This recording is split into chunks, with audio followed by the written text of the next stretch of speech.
வணக்கம். Welcome to கதை திரட்டு. இந்த வீடியோவில் நம்ம என்ன கதை கேட்க போகிறோம்னா, பாசபந்தம் கதையின் 8வது பகுதி. நம்ம சேனலை இது வரைக்கும் சப்ஸ்கிரைப் பண்ணாதவங்க சப்ஸ்கிரைப் பண்ணுங்க. பக்கத்தில் இருக்கிற பெல் ஐக்கானை கிளிக் பண்ணி ஆளுங்கிற ஆப்ஷனை ப்ரெஸ் பண்ணுங்க. ஸோ தட் நான் போடுற கதைகளை உடனுக்குடனே நீங்கள் கேட்கலாம். வாங்க கதைக்குள்ளே போகலாம். ஆரா சொல்லி முடித்ததும் தலையில் கை வைத்து அமர்ந்து விட்டான். தான் கேட்டதை ஜீரணிக்கவே அவனுக்கு பல நிமிடங்கள் தேவைப்பட்டது. இப்பொழுது அவன் மனம் எல்லாவற்றையும் முடிச்சு போட்டு பார்த்தது. என்ன பதில் சொல்வதென்று அவனுக்கு புரியவில்லை. அதைவிட தேஜாவை இழக்க நேர்ந்திடுமோ என்ற பயம்தான் அவனுக்கு அதிகமாக இருந்தது. அவனின் கண்களில் தெரிந்த கலக்கத்திலேயே அவன் என்ன நினைக்கிறான் என்று புரிந்து கொண்ட ஆரா மேற்கொண்டு தன் மனதில் நினைத்திருக்கும் சில விஷயங்களையும் சொன்னாள். எல்லாவற்றையும் சொல்லி முடித்தவள், உங்களை பயப்பட வைக்கிறேன்னோ இல்லை தேஜாவை வச்சு இந்த சந்தர்ப்பத்தை நான் யூஸ் செஞ்சுக்கிறேன்னு என்னை தப்பா நினச்சிக்காதீங்க கௌதம் சார். அப்படி தேஜாதான் எனக்கு முக்கியம்னா எப்போ எனக்கு உண்மை தெரிஞ்சதோ அப்பவே நான் உங்களை தேடி வந்திருப்பேன். ஆனால் இப்போ வேற வழி இல்லாம தான் உங்களை தேடி வந்திருக்கேன். இந்த உண்மையை அக்கா கிட்ட சொல்லி உங்களுக்கு கஷ்டத்தை கொடுக்க நான் விரும்பலை. ஏன்னா இந்த விஷயத்தை பொறுத்தவரை உங்கள் 3 பேரையும் என்னால் பிரிக்க முடியல. தேஜாவை பொறுத்தவரை நீங்கள் 2 பேருமே அவளுக்கு வேணும். உங்கள் 2 பேருக்குமே தேஜா மேலே உரிமை இருக்கு. அந்த உரிமையை 2 பேருமே எந்த சூழ்நிலையிலையும் இழக்கக்கூடாதுன்னு ஆசைப்படுறேன் என்று ஆரா சொன்னதும் சட்டென்று நிமிர்ந்து பார்த்த கௌதமின் கண்கள் கலங்கி இருந்தது. அதை பார்த்து அதிர்ந்த ஆரா, சார் ப்ளீஸ், நீங்க நினைக்கிற மாதிரி எதுவும் நடக்காது. நிச்சயமா அக்காக்கு தேஜா மேல எவ்வளவு உரிமை இருக்கோ அந்த அளவுக்கு உங்களுக்கும் இருக்கு. இதை யாராலையும் மறக்க முடியாது. ஆரம்பத்துல எனக்கு இப்படி ஒரு ஐடியா இல்லை. எப்ப உங்களை பத்தின விஷயம் எனக்கு தெரிஞ்சதோ அப்பதான் எனக்கு இப்படி ஒரு எண்ணமே வந்தது. துணையை இழந்துட்டு நிக்கிற நீங்க 2 பேரும் தேஜாவுக்காக ஒன்று சேர்ந்தா நல்லா இருக்கும்னு தோணுச்சு. நீங்களே ஒருத்தரை ஒருத்தர் புரிஞ்சுக்கிட்டு ஆதரவா நடந்தா அந்த பந்தம் நிலைக்கும்னு நினைச்சேன். அதனால தான் இந்த உண்மையை இதநாள் வரைக்கும் யார்கிட்டையும் சொல்லல. ஆனா இப்போ தேஜாவை பத்தின உண்மை தெரியாமலேயே அக்கா அவளை நிரந்தரமா பிரிஞ்சிடுவாளோன்னு பயமா இருக்கு. அதே நேரம் நிச்சயமா தேஜாவை உங்ககிட்ட இருந்து பிரிக்கவும் என் மனசு இடம் கொடுக்கல. யார்கிட்ட இதை சொல்லணும்னு எனக்கு தெரியல. அதனால தான் உங்களை தேடி வந்த என்று சொன்னவள் சில நொடி இடைவெளிக்கு பிறகு, கல்யாண விஷயத்தை பொறுத்தவரை நான் உங்களை நிச்சயம் கட்டாயப்படுத்த மாட்டேன் கௌதம் சார். தேஜாவை வச்சு உங்களை கார்னர் பண்றேன்னு நினைக்காதீங்க ப்ளீஸ். உங்களுக்கு இந்த கல்யாணத்துல இஷ்டம் இல்லைனாலும் பரவாயில்ல. அக்கா கிட்ட நான் எப்பவும் தேஜாவை பத்தின உண்மையை சொல்ல மாட்டேன். எங்களால உங்களுக்கு எப்பவும் ப்ராப்ளம் இருக்காது. அக்காவும் ஆச்சியும் இன்னைக்கு ஊருக்கு கிளம்புறாங்க. இனி இங்க திரும்ப வரமாட்டாங்க. நானும் கூடிய சீக்கிரம் சென்னைக்கு போயிடுவேன் என்று சொன்னவளின் குரல் மகளை பிரிய நேர்ந்திடுமோ என்ற ஏக்கத்தில் உடைந்திருந்தது. கௌதம் அப்படியே தலை கவிழ்ந்து அமர்ந்திருக்க கலங்கிய தன் கண்களை துடைத்து கொண்ட ஆராவிற்கோ மனதுக்குள் கௌதம் மிருதுளாவை திருமணம் செய்து கொண்டால் நன்றாக இருக்கும் என்ற வேண்டுதலும் இருந்தது. நீங்க இந்த விஷயத்துல எந்த முடிவு எடுத்தாலும் எனக்கு சம்மதம் கௌதம் சார். கிளம்பலாமா என்றவளின் மனமோ அவன் நல்ல முடிவு சொல்ல மாட்டானா என்று எதிர்பார்த்தது.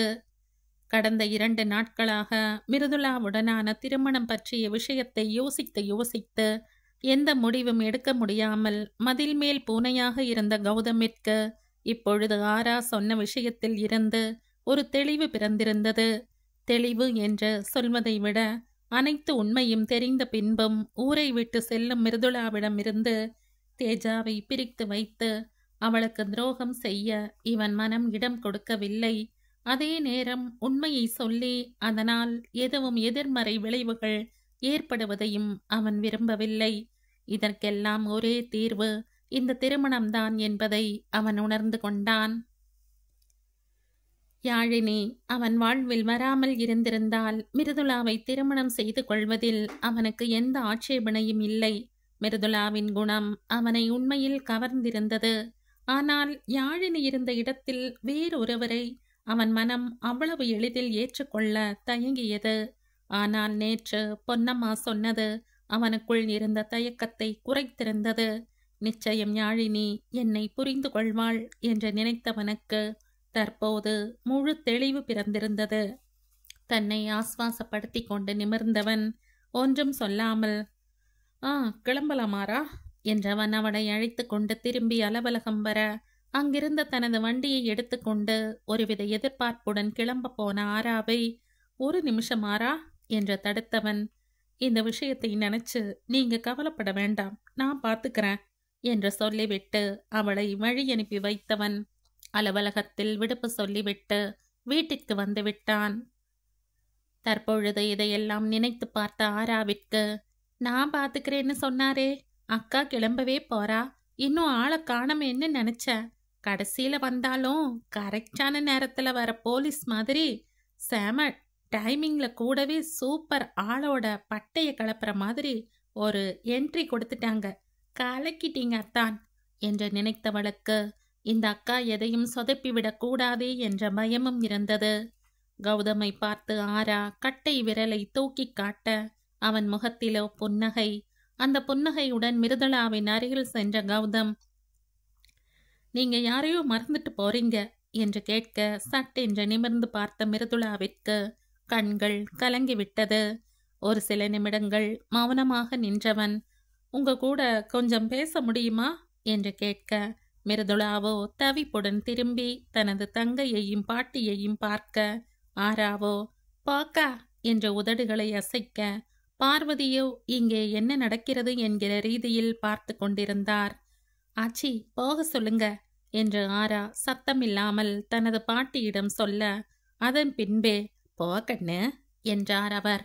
கௌதம் மொட்டை மாடியை கை காண்பிக்க தேஜாவுடன் மிருதுளா மேலே ஏற, தேங்க்ஸ் அத்தான் சார் என்று ஆரா அவனிடம் சந்தோஷத்துடன் சொல்லவும் அவனோ பதிலுக்கு, உங்க அக்காக்கு ஓகேனா நீங்க என்னை அத்தானே கூப்பிடலாம் என்று புன்னகையுடன் கூறி மறைமுகமாக தனது சம்மதத்தை தெரிவிக்க ஆராவிற்கு மயக்கம் வராத குறை. மேலே மொட்டை மாடியில் தேஜாவை வைத்து கொண்டு மிருதுளா ஒரு பக்கம் நின்று கொண்டிருக்க கௌதம் ஒரு பக்கம் நின்று கொண்டிருந்தான். சில நிமிடங்கள் கழித்து தனது குரலை செருமிக் கொண்டவன், தேஜா இல்லாம உங்களால இருந்திட முடியுமா மிருதுளா என்று கேட்க நிமிர்ந்து அவனை பார்த்தவள் கண்களிலோ நீர் நிறைந்து விட்டது. தேஜாவை கண் முன் வைத்து கொண்டு நெருங்கி பழகவும் முடியாமல் எட்டி நிற்கவும் முடியாமல் தன்னால் நிம்மதியாக இருக்க முடியாது என்பதனால் தானே தான் கஷ்டப்பட்டாலும் பரவாயில்லை என்று ஊருக்கே திரும்பி போக முடிவு செய்திருந்தாள். அப்படிப்பட்டவளிடம் இப்படி ஒரு கேள்வி கேட்டால் என்ன பதில் சொல்ல முடியும்? கண்களில் வழிந்த நீரை அவனுக்கு காட்ட விருப்பமின்றி குனிந்து கொண்டவள் இல்லை என்பது போல தலையை ஆட்டினாள். அப்போ எதுக்காக அவளை விட்டுட்டு போக போறீங்க? தெரியல, என் பொண், அவ இல்லாம என்னால இருக்க முடியாது. அதே நேரம் அவ மேல இருக்கிற பாசத்துல அன்னைக்கு உங்க மனசை கஷ்டப்படுத்தின மாதிரி இனிமே நடந்துக்க விரும்பல. நேருக்கு நேர் இருந்தா என்னையும் அறியாம எதையாவது செஞ்சிடுவேன். அதனாலதான் ஊருக்கு போறேன். என்ன இருந்தாலும் அவ மேல எனக்கு என்ன உரிமை இருக்கு என்று சொன்னவளின் குரல் கரகரத்திருந்தது. யார் சொன்னா அவளுக்கு உங்க மேல உரிமை இல்லைன்னு? அவ உங்க பொண்ணுதான் என்று சட்டென்று உளறிய கௌதம் அடுத்த நொடி, பெத்த அம்மாவை விட அதிகமா அவளை நீங்க உங்க பொண்ணு மாதிரி பாத்துக்கிறீங்க. அப்புறம் அவ உங்க பொண்ணு தானே, அப்படி இல்லைன்னு சொல்ல முடியுமா என்றவன், நான் நேரடியாவே உங்ககிட்ட ஒன்னு கேட்கிறேன் மிருதுளா. உங்க வீட்டுல இருந்து தேஜாவோட அம்மாவா இருக்கிறதை விட என்னோட வீட்டுல இருந்து அவளுக்கு அம்மாவா இருக்க முடியுமா என்று கேட்க ஒரு நிமிடம் மிருதுளா ஒன்றும் புரியாமல் குழப்பத்துடன் அவனை பார்க்க அவனோ அடுத்து, தேஜாவோட அப்பாவை உங்களுக்கு கல்யாணம் செய்துக்க விருப்பமா என்று தெளிவாக கேட்டுவிட மிருதுளா அந்த கேள்வியில் அதிர்ந்து போனாள். திருமணம் என்றதுமே அவளுக்கு அவளுடைய திருமண வாழ்க்கை கண் முன் வர அவளையும் அறியாமல் அருவருப்பில் அவள் உடல் நடுங்கியது. அது சில நொடிகள்தான். தான் அனுபவித்த கொடுமைகள் எல்லாம் முடிந்து விட்டது. இனி நான் அங்கு இல்லை என்பதை மீண்டும் மீண்டும் சொல்லிக் கொண்டவள் அதன் பின்பே சற்று தெளிவடைந்தாள். கௌதமும் தன் முன்னால் கணவன் போல் இருப்பானோ என்று அவள் மனம் யோசனை செய்ய, அடுத்த நொடி, நான் ஏன் இப்படி யோசிக்கிறேன்? அடுத்த திருமணத்திற்கு அதற்குள் தயாராகிவிட்டேனா? எல்லாவற்றையும் மறந்துவிட்டேனா? தெரியாமல் இன்னொரு பந்தத்திற்குள் நுழைய முடியுமா? என்றெல்லாம் கேள்விகள் அவளை சூழ கிட்டத்தட்ட குழம்பிப் போனாள். மிருதுளா இப்படி யோசனையில் மூழ்கி இருக்க, அவள் கையில் இருந்த தேஜா அவளுடைய தாடையை பிடித்து தன் பக்கம் திருப்பியவள் மழலை மொழியில் ஏதேதோ சொல்லி அவளின் கன்னத்தை தன் உதடுகளால் கடிக்க, மிருதுளாவோ தேஜாவைத்தான் கண் சிமிட்டாமல் பார்த்து கொண்டிருந்தாள். இவளை விட்டு உன்னால இருக்க முடியுமா என்ற கேள்வி அவள் மனதுக்குள் எழ, நிச்சயம் முடியாது என்ற பதில்தான் கிடைத்தது. இதற்கு திருமணம்தான் ஒரே தீர்வா என்று ஒரு பக்கம் தோன்ற, அதற்காக திருமணம் இல்லாமல் தேஜாவிற்கு உன்னால் அம்மாவாக இருக்க முடியுமா என்ற எதிர்கேள்வி எழுந்தது. பல கேள்விகளின் தாக்கத்தில் அவள் குழம்பி போக, அவள் முகத்தில் அந்த குழப்பம் தெளிவாக தெரிந்தது. மிருதுளாவின் முகத்தில் தெரிந்த குழப்பத்தை பார்த்த கௌதம், ஏண்டா, என்னடா வைஃப் இறந்து 1 வருஷம் கூட ஆகல, அதுக்குள்ள இன்னொரு கல்யாணத்துக்கு பேசுறானே அப்படின்னு உங்களுக்கு யோசனையா இருக்கும். நிச்சயமா வேற எதுக்கும் ஆசைப்பட்டு நான் உங்களை கல்யாணம் செஞ்சுக்க கேட்கல. எனக்கு செகண்ட் மேரேஜ் செஞ்சுக்கணும்னு எப்பவும் ஐடியா இருந்ததில்ல. ஆனா நீங்க தேஜா மேல இந்த அளவுக்கு பாசம் வைப்பீங்கன்னு நான் எதிர்பார்க்கல. கிட்டத்தட்ட பெத்த அம்மாவா அவளுக்கு இருக்கீங்க. அவளை கடத்திட்டு போன அந்த 1 மாசம் அவ இல்லாம நீங்க எந்த அளவுக்கு துடிச்சு போனீங்கன்னு கண்ணால பார்த்தேன். அந்த பாசத்தை தான் கோபமா என் மேல காட்டினீங்க. உங்களால அவளுக்கு நல்ல அம்மாவா இருக்க முடியும். இவ்வளவு பாசம் வச்சிருக்க உங்ககிட்ட இருந்து தேஜாவை பிரிக்க நான் விரும்பல. அதனாலதான் இப்படி ஒரு யோசனை எனக்கு வந்தது என்று சொன்னவன் சில நொடி இடைவெளிக்கு பிறகு, இந்த விஷயத்துல உங்களை நிச்சயம் கட்டாயப்படுத்த மாட்டேன். உங்களுக்கு விருப்பம் இல்லைனாலும் தாராளமா சொல்லலாம் என்று சொல்லிவிட்டு மிருதுளாவின் முகம் பார்த்தான். அவளோ, நான் எனக்கு கொஞ்சம் யோசிக்க டைம் வேணும் ப்ளீஸ் என்று சொல்ல, கண்டிப்பா மிருதுளா, நீங்க நல்லா யோசிச்சு முடிவெடுங்க என்றவன் அவளுடன் கீழே இறங்கி சென்றான். கீழே சேகரோ கௌதம் மிருதுளா திருமணம் பற்றி பார்வதியிடம் பேச, தன் பேத்திக்கு நல்ல வாழ்க்கை அமையப் போகிறதே என்று அவருக்கு மிகுந்த மகிழ்ச்சி. அதே நேரம் முந்தைய திருமணத்தின் தாக்கத்தில் கொஞ்சம் யோசனையாகவும் இருக்க, சேகர் அவருக்கு தன் மகனை பற்றி எல்லாவற்றையும் சொல்லியவர், இந்த அப்பார்ட்மெண்ட்ல யார்கிட்ட வேணும்னாலும் என் மகனை பத்தி விசாரிச்சுக்கோங்கம்மா, உங்களுக்கு திருப்தினா மேற்கொண்டு பேசலாம் என்று கூற, ஆராவே கௌதமை பற்றி தனக்கு தெரிந்த எல்லாவற்றையும் பார்வதியிடம் சொல்லி புரிய வைத்தாள். அப்போ அந்த தம்பி உனக்கு முன்னமையே தெரியுமா கண்ணு என்று அவர் ஆச்சரியப்பட, தெரியுமாச்சி, அவர் கம்பெனியில தான் என்னோட காலேஜ் ப்ராஜெக்ட் செஞ்சேன். அவருக்கு என்னை அடையாளம் தெரியல, பட் எனக்கு அவரை நல்ல ஞாபகம் இருக்கு. ரொம்ப நல்லவராச்சி, நல்ல தங்கமான குணம். சொல்வீங்களே அந்த மாதிரி தான் கௌதம் சாரும். அங்க வச்சு அவரை பத்தி நிறைய கேள்விப்பட்டிருக்கேன். அவரை அக்கா கல்யாணம் செய்யறதுல எனக்கு ரொம்ப ரொம்ப சந்தோஷமாச்சி என்ற கௌதமின் கீழ் வேலை செய்த போது இவள் தெரிந்து கொண்ட அவனின் குணங்கள் பற்றி ஆரா பார்வதியிடம் எல்லாவற்றையும் சொன்னாள். பேத்தியே சொல்லிவிட்ட பிறகு அவருக்கு வேறெதுவும் யோசிக்க தேவையில்லை. கௌதம் மிருதுளா 2 பேரும் சம்மதித்தால் தனது மகன் மருமகளிடம் சொல்லிவிடலாம் என்று நினைத்து கொண்டார். பெரியவர்கள் பேசி முடிக்கவும் கௌதம் மிருதுளா கீழே இறங்கி வர, மிருதுளாவிடம் ஒரு சில வார்த்தைகள் பேசிய சேகர், தேஜாக்கு நீ அம்மாவா வந்தீனா நான் ரொம்ப சந்தோஷப்படுவம்மா என்று கூறிவிட்டு கௌதமுடன் சென்று விட்டார். தேஜாவை மடியில் வைத்து கொண்டு எங்கோ வெறித்து பார்த்து கொண்டிருந்த மிருதுளாவின் அருகில் வந்தமர்ந்த ஆரா, உன் மனசுல என்ன யோசிச்சுட்டு இருக்கேன்னு எனக்கு புரியுதுக்கா. கௌதம் சார் பத்தி எனக்கு நல்லா தெரியும் என்றவள் பார்வதியிடம் சொன்னவற்றை இவளிடமும் சொல்ல, மிருதுளாவும் உனக்கு அவர் முன்னாடியே தெரியுமா என்று அதே கேள்வியை கேட்டாள். ஆம் என்பது போல தலையசைத்தவள், சந்துரு அத்தா மாதிரி இவர் இல்லக்கா, ரொம்ப நல்லவரு என்று சொல்ல, மிருதுளாவோ பழைய நினைவுகளின் தாக்கத்தில் அமைதியாக இருக்க, அவளின் கைகளை ஆதரவாக பற்றி கொண்டாள் ஆரா. மிருதுளாவை சிரிக்க வைக்க, கௌதம் சாருக்கு நான் கேரண்டி என்று விளம்பர பாணியில் அவள் சொல்ல சட்டென்று சிரித்து விட்டாள் மிருதுளா. அதன் பின் ஆளுக்கு மிருதுளாவிடம் பேசி பேசியே எப்படியோ கல்யாணத்துக்கு சம்மதம் வாங்கிவிட்டனர். அடுத்த நாள் கௌதமிடம் பேச வேண்டும் என்று சென்ற மிருதுளா தனது கடந்த காலத்தை பற்றி சொல்ல நினைக்க அவனோ, உங்க பாஸ்ட் எப்படி வேணா இருக்கட்டும் மிருதுளா, இப்போ அது முடிஞ்சு போன ஒண்ணு. என்ன காரணத்துக்கு வேணா நீங்களும் உங்க ஹஸ்பண்டும் பிரிஞ்சிருந்திருக்கலாம். அதை பத்தி உங்ககிட்ட கேட்டு இப்போ உங்களுக்கு கஷ்டத்தை கொடுக்க விரும்பல. கிட்டத்தட்ட 1 வருஷமா உங்களை பார்த்துட்டு தான் இருக்க. எனக்கு உங்களை பத்தி எந்த தப்பான எண்ணமும் வந்ததில்ல. அதனால இதை நீங்க என்கிட்ட சொல்லணும்னு அவசியம் இல்லை மிருதுளா. என்னை பத்தி ஆரா உங்ககிட்ட சொல்லி இருப்பா. மேற்கொண்டு ஏதாவது கேட்கணும்னா தாராளமா கேட்கலாம் என்று பதில் கூறிவிட மிருதுளாவும் அதற்கு மேல் பேசவில்லை. மிருதுளாவின் சம்மதம் கிடைத்த அடுத்த நொடி சித்ராவையும் மோகனையும் அழைத்த பார்வதி விஷயத்தை சொல்ல அவர்களோ, இவ்வளவு நடந்திருக்கு, தங்களிடம் சொல்லவில்லையே என்று லேசாக கோபப்பட்டனர். எப்படியோ அவர்களையும் பார்வதி சம்மதிக்க வைக்க அடுத்த 2 நாட்களில் அவர்கள் புறப்பட்டு பெங்களூர் வந்தனர். விஷயம் கேள்விப்பட்ட ஜெய்க்கும் மிகுந்த மகிழ்ச்சி. மிருதுளா அவனுக்கு அண்ணியாக வருவதில் ஒரு வகையில் அவனும் கௌதமை இந்த திருமணத்திற்கு சம்மதிக்க வைக்க பாடுபட்டவனாச்சே. 2 வீட்டு பெரியவர்களும் ஒருவரை ஒருவர் சந்தித்து பேச மிருதுளா கௌதம் திருமணம் அடுத்த மாதம் என்று நிச்சயிக்கப்பட்டது.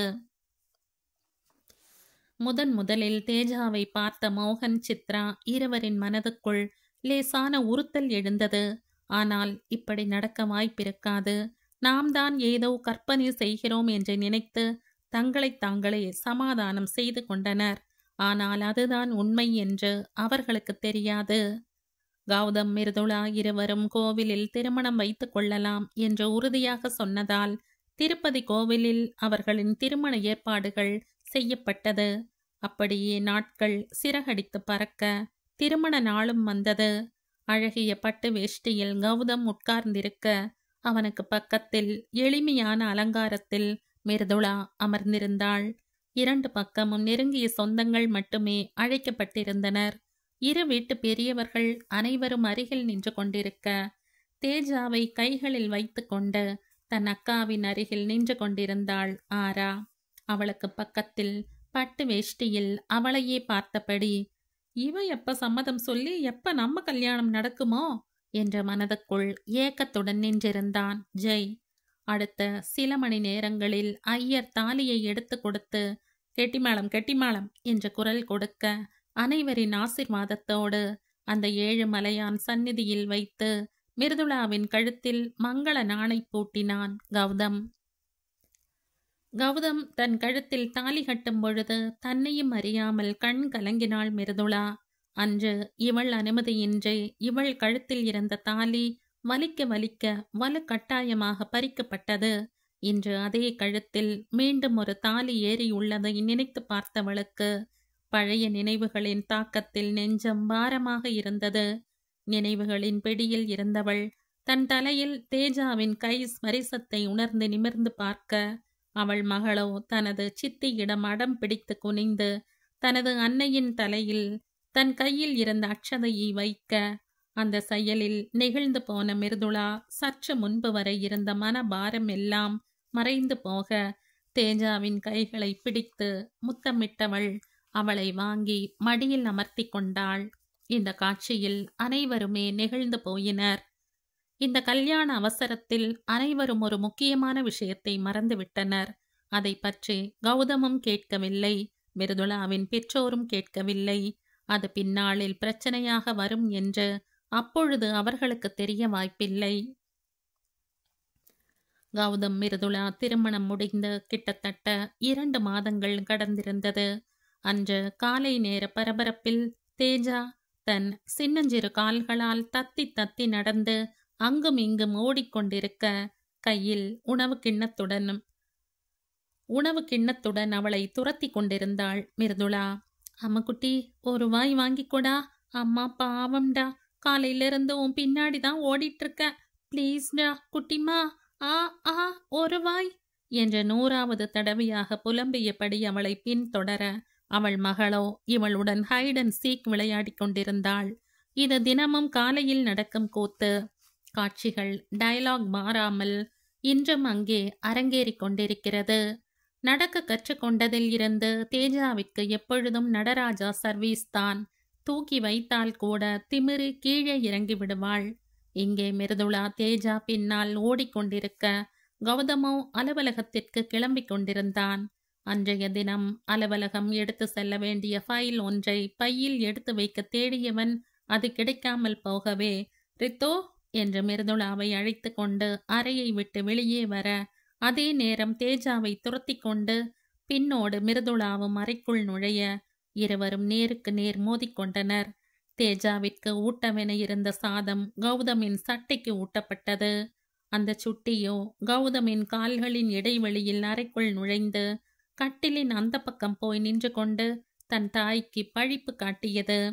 கௌதமின் சட்டையில் சாதம் கொட்டியதில் பதறிய மிருதுளா, ஐயோ சாரிங்க, தெரியாம பட்டுடுச்சு.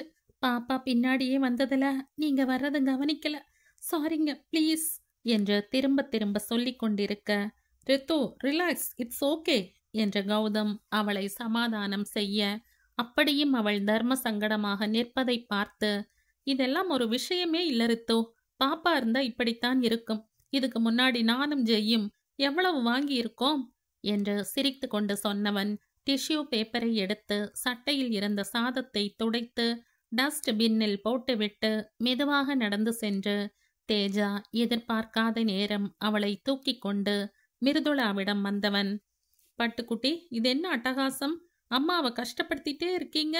ஒழுங்கா சமத்தா சாப்பிடணும். நல்லா சாப்பிட்டா தானே பெரிய பொண்ணா வளர முடியும் என்று குழந்தையிடம் கூறியவன் மிருதுளாவிடம் திரும்பி, போய் சாதம் எடுத்துட்டு வாரித்து, இந்த பிடி உஷா எங்கேயும் ஓடாமனா பாத்துக்கிறேன்.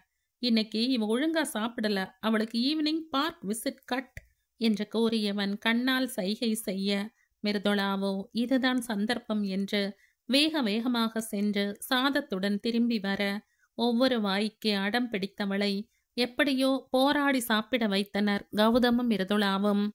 அப்பொழுது அங்கே வந்த ஜெய் அண்ணி என்று அழைக்க, எதேச்சையாக மூவரும் திரும்பி பார்க்க தனது மொபைலில் அழகாக அந்த காட்சியை படம் பிடித்து கொண்டான். ஜெய், ஏண்டா என்று கௌதம் அழுத்து கொள்ள, ப்ரீஷியஸ் மொமெண்ட்ஸ்னா இதெல்லாம், எத்தனை வயசானாலும் பார்த்து சந்தோஷப்பட போற சீன்ஸ், மிஸ் பண்ணவே கூடாது என்றவன் தான் எடுத்த போட்டோவை அவர்களிடம் காண்பிக்க சிரிப்புதான் வந்தது அவர்களுக்கு. ஏனெனில் மிருதுளா ஸ்பூனை தேஜா வாயில் திணித்திருக்க, வாயை திறக்க வேண்டிய அவளோ திறக்காமல் ஸ்பூனை பற்களால் கடித்து கொண்டு உதடுகளை இறுக மூடியிருக்க, மாறாக கௌதம் மிருதுளா இருவரும் ஆ என்ற வாயை திறந்த மாதிரி ஜெய் பக்கம் திரும்பியிருக்க, அந்த காட்சி பார்க்க சிரிப்பாக இருந்தது. ஜெய்யோ, என்னண்ணா சிரிக்கிறீங்க, எவ்வளவு கியூட்டா இருக்கு என்று கூறியவன் தேஜாவை சப்போர்ட்டுக்கு அழைக்க, அந்த சுட்டியோ என்னவென்றே தெரியாமல் தலையை மேலும் கீழும் மாட்ட, ஹைஃபை குடுமா குட்டிமா என்று அவள் முன் ஜெய் கையை நீட்ட, அவன் கைகளில் தன் பிஞ்சு கைகளை வைத்து ஹைஃபை கொடுத்து வழக்கம் போல தான் சித்தப்பன் கட்சி என்று நிரூபித்தாள் அந்த வீட்டின் குட்டி ராணி. அதை பார்த்த கௌதம் மிருதுளா இருவருக்கும் பொறாமை. சும்மா. அப்பொழுது கடிகாரம் முள்ளோசை எழுப்பி நேரம் ஆவதை உணர்த்த தேஜாவை மிருதுளாவிடம் கொடுத்துவிட்டு உடை மாற்ற சென்றான் கௌதம். அதன் பின் ஜெய் உணவருந்த டைனிங் டேபிளில் அமர்ந்தவன் தேஜாவை வாங்கி தன் மடியில் அமர்த்தி கொண்டான். அடுத்த சில நிமிடங்களில் கிச்சனில் இருந்து உணவை எடுத்து கொண்டு வந்து டேபிளில் வைத்த மிருதுளா, ஜெய், உங்களுக்கு ஃப்ரைட் ரைஸ் இதில் வச்சிருக்கேன், தொட்டுக்க சிப்ஸ் இதில் இருக்கு, மறக்காம சாப்பிட்டுடுங்க.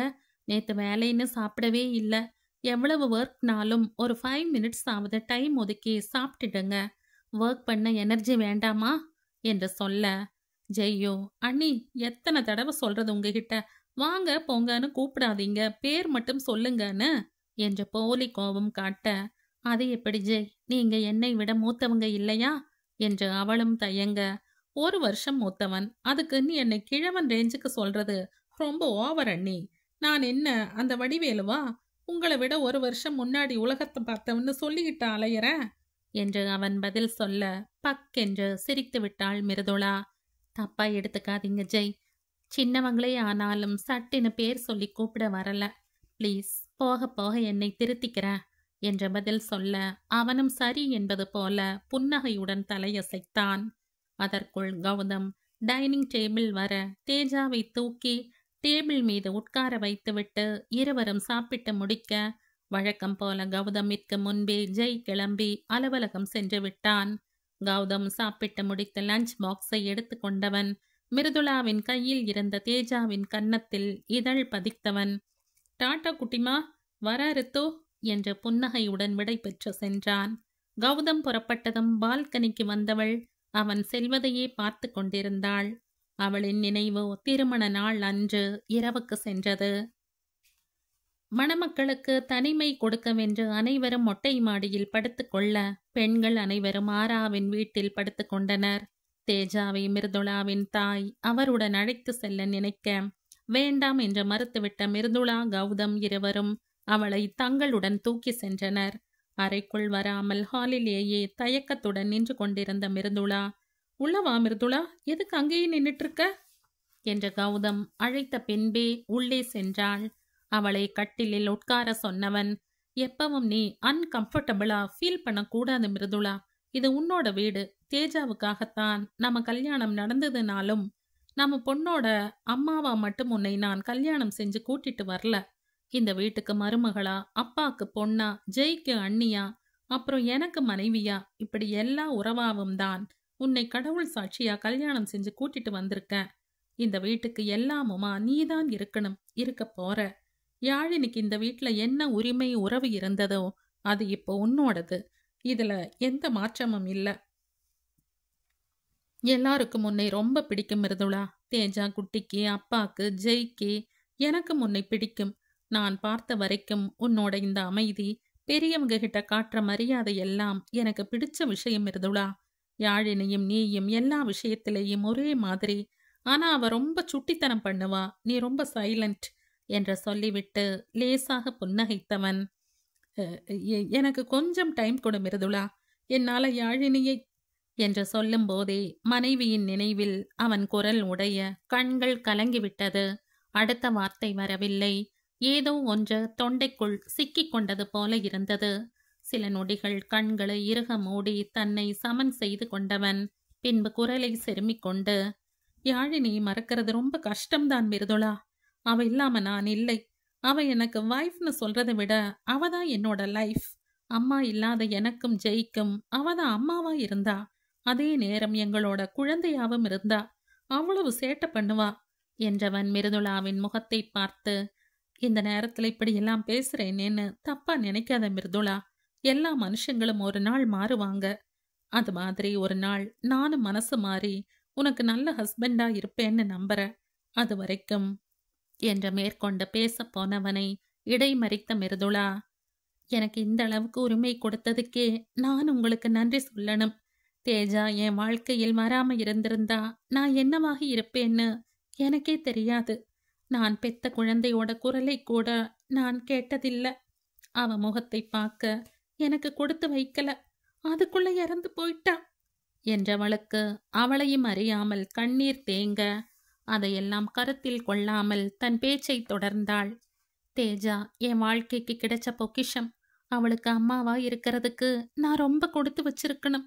தேஜாவோட அம்மாங்கிற உரிமை ஒன்னுதான் உங்ககிட்ட நான் எதிர்பார்த்தேன். வேற எதையும் எதிர்பார்த்து நான் உங்களை கல்யாணம் செஞ்சுக்கல. நீங்க என்னை நினைச்சு உங்களை கஷ்டப்படுத்திக்க வேண்டாங்க ப்ளீஸ். எனக்கு தேஜாவும் நம்ம குடும்பமும் போதும். இதுவே மனசு நிறைஞ்சிருக்கு.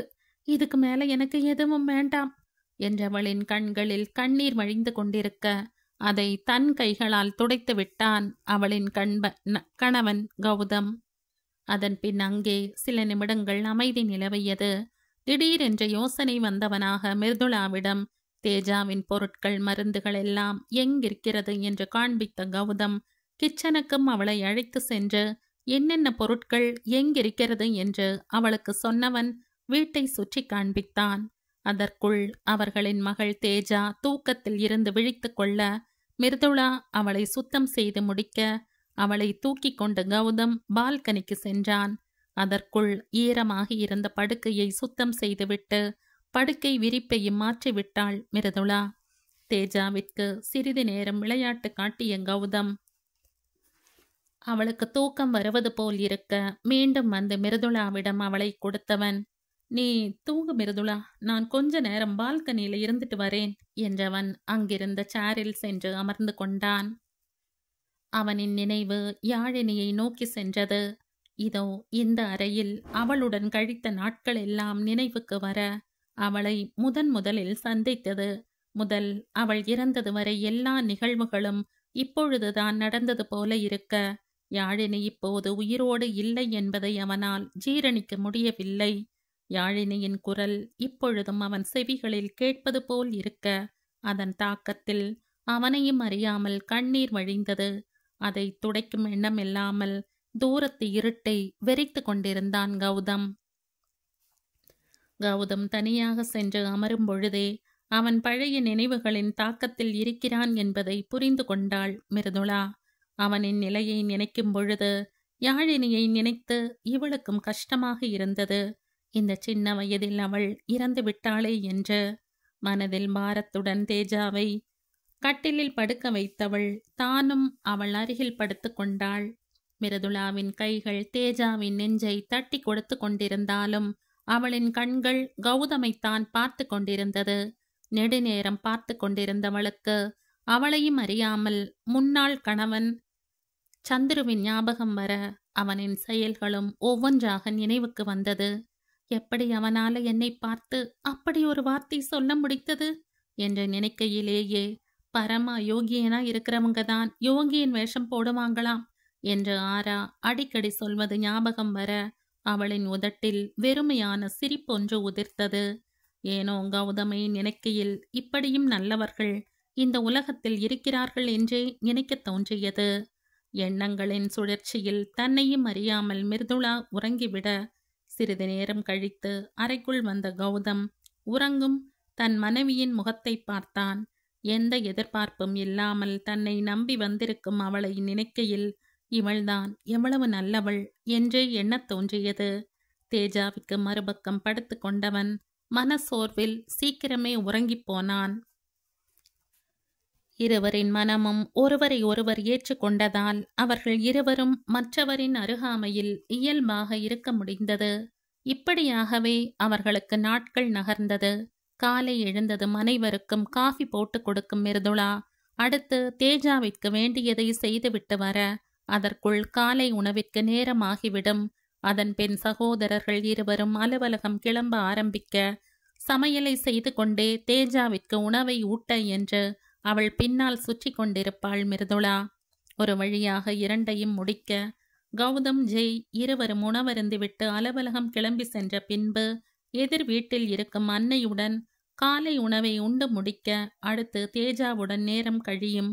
மிருதுளாவின் தந்தை வேலையில் இருந்து விருப்ப ஓய்வு வாங்கி கொண்டு வீட்டையும் வாடகைக்கு விட்டுவிட, பெற்றோர் இருவரும் ஆராவுடனேயே வந்து நிரந்தரமாக தங்கி கொண்டனர்.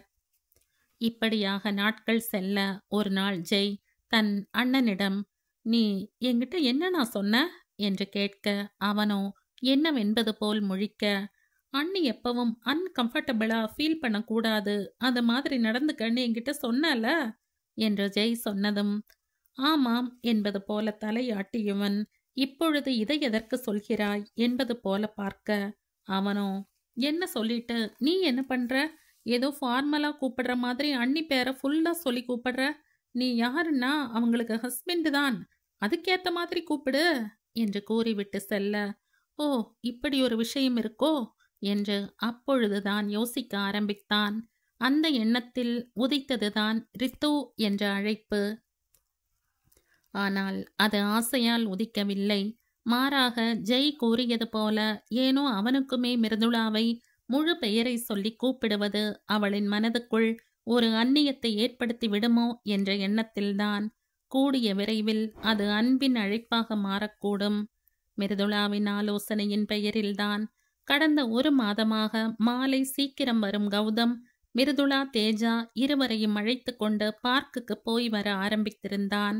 அங்கு சென்று சில மணி நேரம் இருப்பவர்கள் இரவு உணவிற்கு வீட்டுக்கு திரும்புவார்கள்.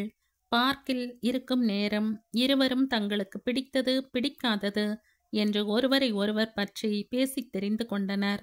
அப்படித்தான் ஒரு நாள் கௌதம் மிருதுளாவிடம், உனக்கு PhD பண்ணணும்னு ரொம்ப ஆசை, ஆனா அதுக்குள்ள உனக்கு கல்யாணம் ஆயிடுச்சுன்னு ஆரா என்கிட்ட ஒரு முறை சொல்லி இருக்கா ரித்து, இப்ப வேணா படிக்கிறையா என்று கேட்க, அவனின் இந்த அக்கறை மிருதுளாவிற்கு மனதுக்குள் ஒரு மகிழ்ச்சியை கொடுத்தது.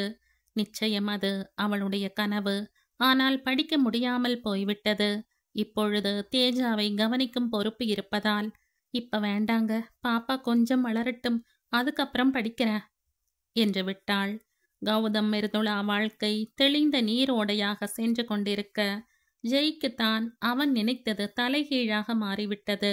ஜெய்யை பார்க்கும் நேரம் எல்லாம் ஒரு நாணம் கலந்த புன்னகை ஆராவின் முகத்தில் வந்து போகும். வேலை விஷயமாக பேசும்போதும் அலுவலகத்தில் நேருக்கு நேர் பார்க்கும் போதும் சின்ன புன்னகை ஒன்றை வீசிவிட்டு செல்வாள்.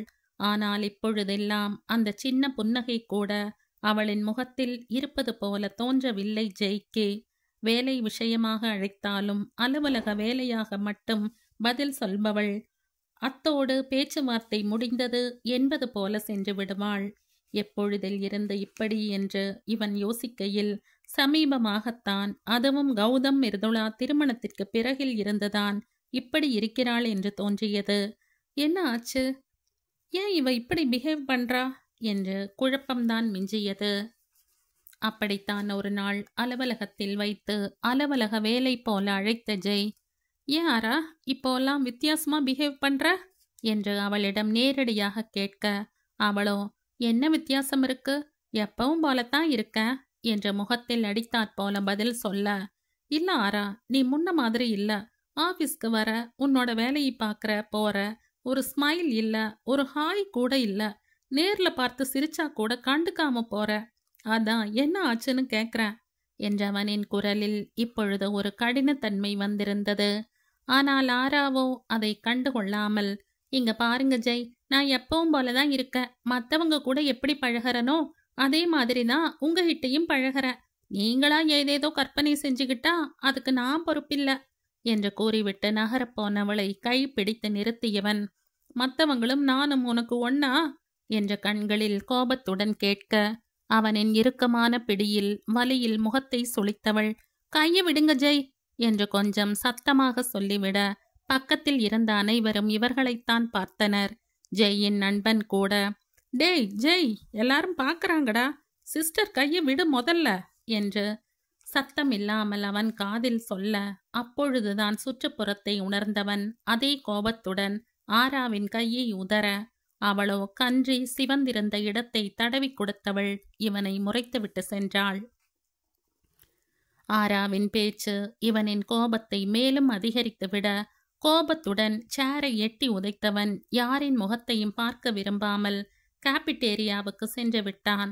சற்று முன்பு ஆரா நடந்து கொண்ட விதம் அவனுக்கே சிறு சந்தேகத்தை ஏற்படுத்தியது. ஒருவேளை நாம தான் அவளை நம்மளை லவ் பண்றான்னு தப்பா நினைச்சுக்கிட்டு இருக்கோமோ என்று கூட ஒரு நொடி தோன்றியது. ஆனால் அடுத்த நொடி, இல்லையே, அவ வந்ததுல பாக்குறனே, ஆரம்பத்துல பேசாம அமைதியா இருந்தவ போக போக நல்லா தானே பேசினா, அன்னைக்கு ப்ரப்போஸ் பண்ணப்ப கூட அவ முகத்துல ஒரு வெக்கம் தெரிஞ்சதே, அதுக்கப்புறம்தான் என்னை பார்க்கும் போதெல்லாம் சிரிக்க ஆரம்பிச்சா, அந்த சிரிப்புல கூட ஒரு லவ் தெரியுமே. அவ சொல்ற மாதிரி மத்தவங்களும் நானும் அவளுக்கு ஒண்ணுன்னா, என் ஃப்ரெண்ட்ஸை பார்க்கும் போதும் இதே மாதிரியா சிரிக்கிறா? இல்லையே, அவ பார்வையிலேயே ஒரு ஒதுக்கமும் மரியாதையும் தெரியுதே. ஏன் அவங்கள ஆபீஸ் வெளியே பார்க்கும்போது கூட ப்ரோன்னு தானே கூப்பிடுறா, ஆனா என்ன இதுவரைக்கும் அப்படி கூப்பிட்டது இல்லையே. ராஜேஷ் கூட அவகிட்ட ஒரு தடவை, எங்களை எல்லாம் அண்ணன்னு கூப்பிடுறீங்க, ஜெய்யை அப்படி கூப்பிட மாட்டேங்கிறீங்க என்று கேட்டதற்கு கூட ஒன்றும் சொல்லாமல் சிரித்து விட்டுத்தானே சென்றாள். இதையெல்லாம் விட அண்ணன் கல்யாணத்தில் கூட எப்பவும் அவ கண்ணு என்னைத்தான் பார்த்துட்டு இருந்துச்சு. அந்த பார்வையில் கூட ஒரு எதிர்பார்ப்பு இருந்ததே. லவ்வுக்கும் க்ரஷுக்கும் கூட வித்தியாசம் தெரியாத டீனேஜ் பையன் இல்லையே நான். பின்ன இப்ப ஏன் இப்படி நடந்துக்கிறா? கல்யாணத்தன்னைக்கு என்னமோ நடந்திருக்கு, அன்னைக்கு ஈவினிங்ல இருந்து தான் இந்த மாதிரி நடந்துக்கிறா. என்னன்னு சொல்ல மாட்றா. வீட்டு பக்கம் மாட்டாமலையா போக போறா? ஈரடி, அப்ப வச்சுக்கிறேன் உன்ன, என்கிட்டயே நடிக்கிறையா என்ற மனதுக்குள் நினைத்தவன் ஒரு முடிவுடன் எழுந்து சென்றான்.